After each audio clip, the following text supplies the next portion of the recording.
On May 25th, 2019, we purchased this Toyota RAV4 brand new. We've had it now 6 years to the day, and I'm going to do a little update of it. So 6 years we've had it now. Bought it from Spartan Toyota of Lansing. I don't even know if it's called that anymore. This would be the 5th vehicle we've had from there. When we got this car, we were one of the first people in town to have the new body style RAV4 because that dealership is tiny and was late getting them. It's ruby red flare or ruby red pearl, that's the color. It's funny, we had the newest one in town and now they're everywhere now, but I remember how cool it was. We had this body style. This is an LE, it's an absolute base model except for one of the safety packages. It has some sort of assistance like blind spot or whatever, but other than that, complete base model.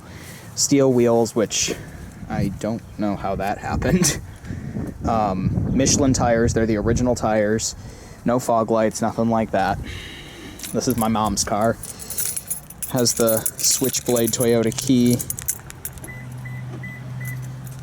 This car's been garaged its whole life too, so the paint is in pretty phenomenal condition. All things considered, it might be a bit dirty. It does have, on the tailgate, some marks here from at our old house. The garage was tiny and there were some scrapes, some incidents.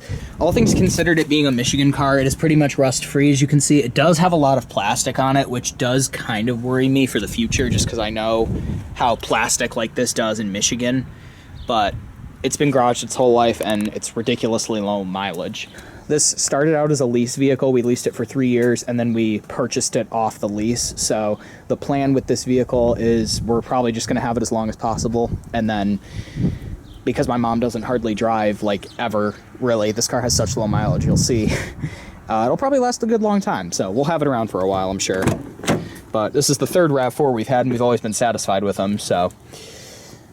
Yeah, typical black interior, cloth seats, completely manual seats. We did have to replace this lever because it broke like a year or two ago. Because when I first learned how to drive, I was a little shorter. So when I would drive the car, I'd have to remove it, and eventually it broke.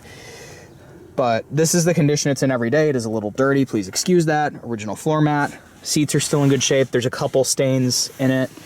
The headliner's in good shape. The steering wheel has a little bit of cracking, but it's not at all faded or anything. Door open. Again, this is lived in condition. I didn't clean it up for the video. Passenger seat has a few stains and a couple like rip marks right there. But I'll go ahead and start it up now just so you can see it run. It currently has 39,533 miles. So quite low mileage for a 6-year-old car. Actually, I wonder, I don't know if Toyota does it like, I was gonna try to find and see what date it was actually built. Oh, there we go. It was made in, 04 of 19. So yeah, this car was a month old when we got it. Cool, but yeah, we put all those miles on, we bought it new. So start it up here.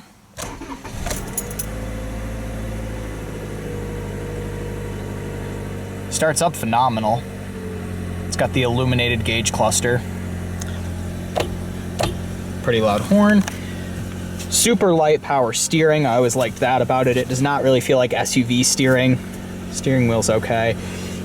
Turn signals there. There's the kick down because I moved it out of the garage and I idled it, but I didn't let it warm up. Daytime running lights here, you can turn them off or you can turn the whole headlights on, which you can see illuminates everything, and then the high beams are here. Oh, I'm sorry, I forgot. This car, you can flash the brights, but this car has a setting, and I should remember how to turn it off, but I can't right now. The high beams in this car, when you have it on like this, I should know where it's right there, I forgot. You can see the light. It has automatic high beams, so you can leave them on, and then if you're driving and it detects headlights, it'll kill the high beams, and then as soon as it doesn't see any lights, it'll kick the high beams back on. So she loves that feature, but yeah. I'll show you on the outside. I'll pop the hood. Hate this design. I don't know why they moved the fuel door release from down here in the older ones. It's like stupid Nissan design. All 4 windows are fully automatic down and up. It idles super quietly. I don't love this hood design because you kind of have to pry up on it, but 4-cylinder engine as expected. I believe this is called the 2ARFE. It's a 2.5 liter A25. No, it's not.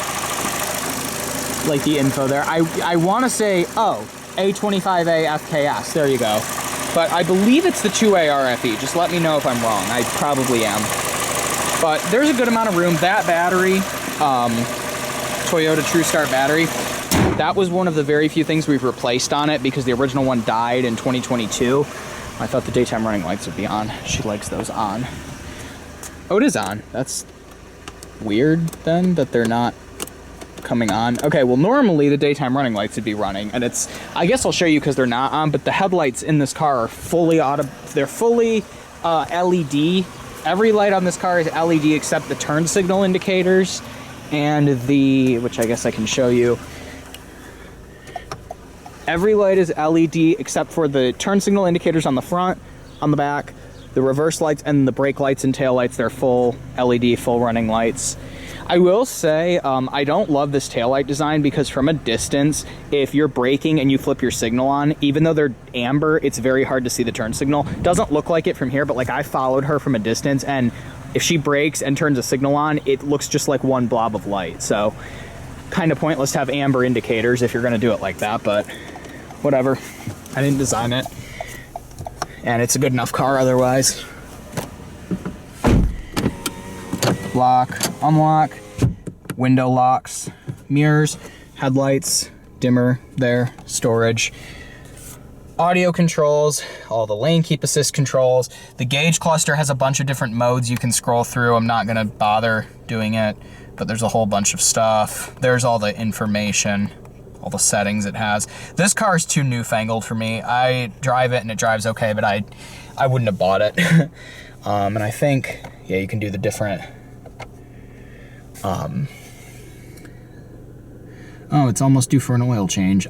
Truth be told, this is gonna be blasphemous, but I'm pretty sure since we've got it, we've been doing 7,500 mile oil changes just because it sits. I don't know. I really should know, but I'm not 100% sure. It's not my car. Audio, the system isn't horrible. I don't love this touchscreen, but it is fairly responsive. And the audio in this car is good. I do like the Bluetooth. I like all that. It's got CarPlay, vents, single zone climate controls that take an eternity to respond. But the AC works good, so whatever. And then you can adjust the zones with the push button. AC works good, like I said. Nothing here, nothing there. Traction control off, your warning lights. Cigarette lighter and aux jack, which is super cool in 2019 to have. Cigarette lighter there in your USB, which can connect to here. Parking brake is electronic, which is on. And then hold is a super cool feature. It's not gonna let me turn it on because my seatbelt is unbuckled, but one modern feature I actually love on this car that's pretty cool. You hit that button, and then when you come up to a stop at a stoplight, if you depress the brake just enough, the little light will come on. You can actually take your foot fully off of the brake without shifting it, and it will sit there, and then when you tap the gas pedal, it'll start to go. It's actually a really freaking cool feature. Speaking of gas, unmistakably a 4-cylinder, and unfortunately when you get on it, because this is like an 8-speed automatic, I believe, it's fairly obvious it's a 4-cylinder, but the shifter is showing some wear, but it has a manual mode, which goes all the way up to 8, and then has a backup camera with non-moving guidance lines, but whatever. I do kind of miss the jigsaw shifters from the older Toyotas, but I like this one has a shift boot. That's where the adventure mode thing would be. Cup holders here. This is actually a pretty big storage container. It goes decently far down, bigger than my car's. You don't get like an individual tray though. Some, like my car has a little separate tray, this one does not. I already showed it, but the seats are manual and I'm on a hill. Your windshield wipers, which are intermittent, but for some reason there's no selector, so you get one intermittent setting. Rear wiper, which works and has a constant on feature, which a lot of cars don't have. You can trick it. Parking in the wrong spot. Visors, which swing. Oh, and there were sunglasses. Forgive me, this is not my car, so I gotta put these sunglasses back very carefully. Dome lights, you can turn all the lights on like that. That's the like door button so that they come on or go off. The SOS button, which I don't think we ever connected. The rear view mirror, which is a rear view mirror. There's a shelf there, and that's pretty much all I'm gonna show. So I'll go ahead and, I mean, it's pretty self-explanatory, but I'll go ahead and shut it off here. Nice door handle. I will say one other thing too. Very good visibility out of this car. There's not a lot of blind spots. The mirrors are huge. It's very easy seeing out the back. The windshield's huge. The hood's a little high for my liking, but fuel economy I will touch on.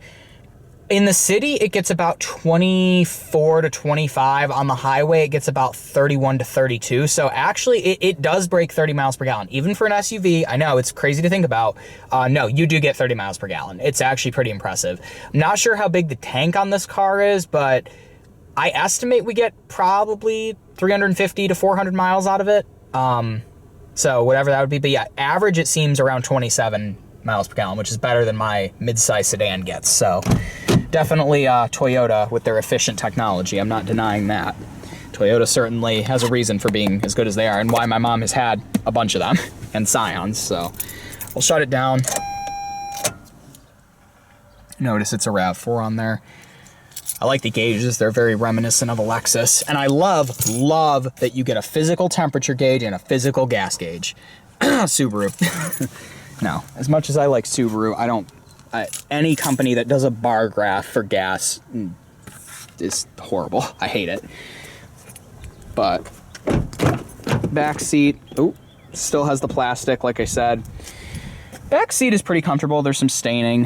The seats recline, which this one is, as you can see, and then they also fold. This seat is almost all the way back, and as you can see, I mean, legroom is pretty comfortable. These back seats admittedly are quite comfortable, and because it's an SUV, plenty of headroom, a light, adjustable seat belts, which you can see. Yeah, plenty of room back here. You get a cigarette lighter, storage thing there, seat back storage. You have cup holders. You get the little hangers. Back seat's very comfortable. It's actually a very comfortable back seat.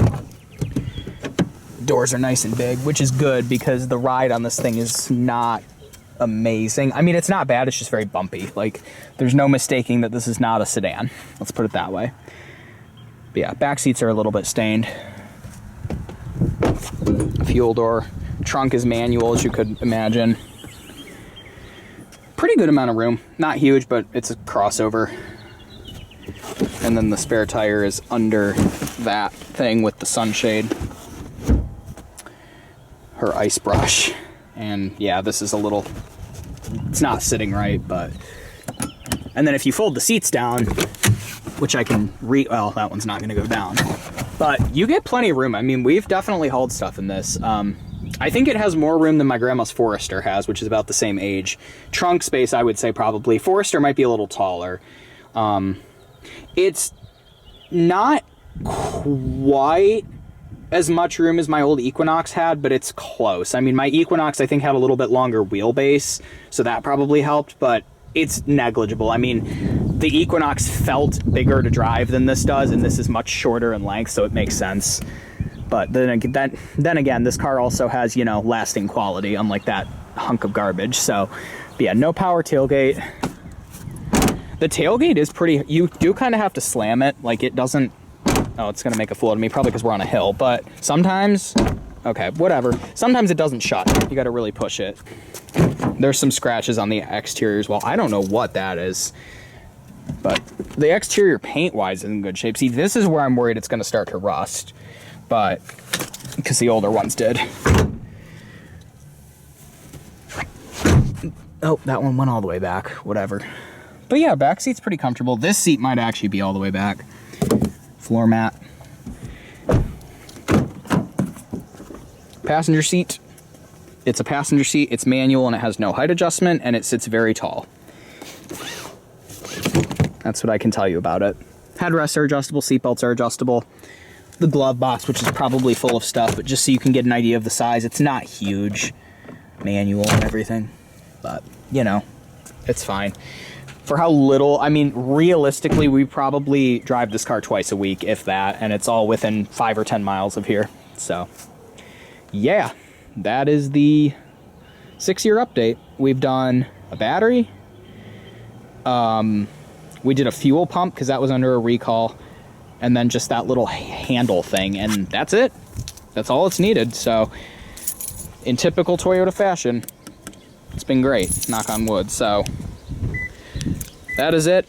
Also, I have a feeling part of the reason why it's been so good is because it's a base model. All the RAV4s we've had have been LE trim 4-cylinder ones because we like to save money. So when we spend money on a new car, we go for the base. But no, it's more affordable. I think the MSRP of this car was like 25.2 maybe, which I'm sure now they're like 40. But oh well, we bought this car new and it's been fine for us, and no reason to get rid of it. It's the newest car we have, and ironically, it gets driven the least. So that's it. Thank you all for watching. Enjoy the 6-year update. Isaac24.com. Peace out.